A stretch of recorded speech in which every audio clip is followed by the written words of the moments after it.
Hey, how's it going, everybody? Welcome back to the channel. And for today, we have the Google Pixel 4a. And I just wanted to, let those people know who have the Pixel 4a and that are kind of curious about testing out Android 12 Beta 4, to let them know that it's okay to go ahead and do it. As I said in previous videos regarding Android 12 Beta 4, as I'm following that journey of the different beta iterations, this one is more stable, and that's usually the case when it comes to Beta 4 of the beta operating systems.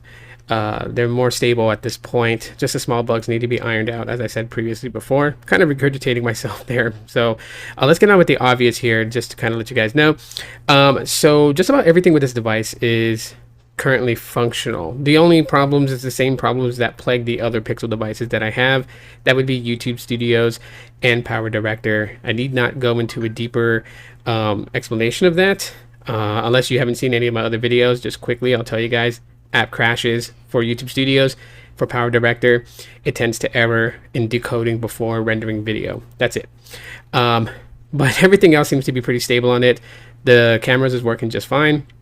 So if you're taking photos, you're recording video, all those things are functional. So you're not missing anything there.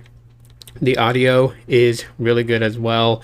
There's not been like a change in like the volume of the audio, so it's pretty much like what it was on Android 11 and on Android 10. Well, Android 11.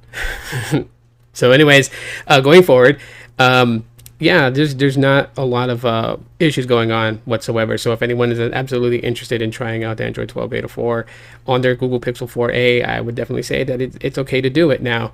A lot of applications have already, been set for it. The final APIs is out for Android 12, and so a lot of other apps are updating their APIs to function properly with Android 12.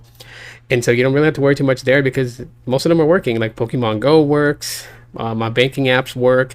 So there's, it's not like previous betas before where like some apps just wouldn't work right.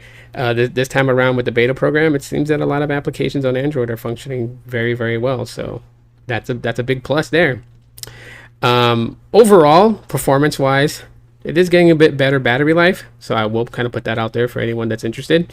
And that's really all that I got to say right now. So if you guys enjoyed today's video, y'all know what to do. Smash the like button. If you have not subscribed, please do so. I would deeply appreciate it. And turn on notifications so you don't miss another upload or when I go live. Thanks for checking out this video. And as always, aloha.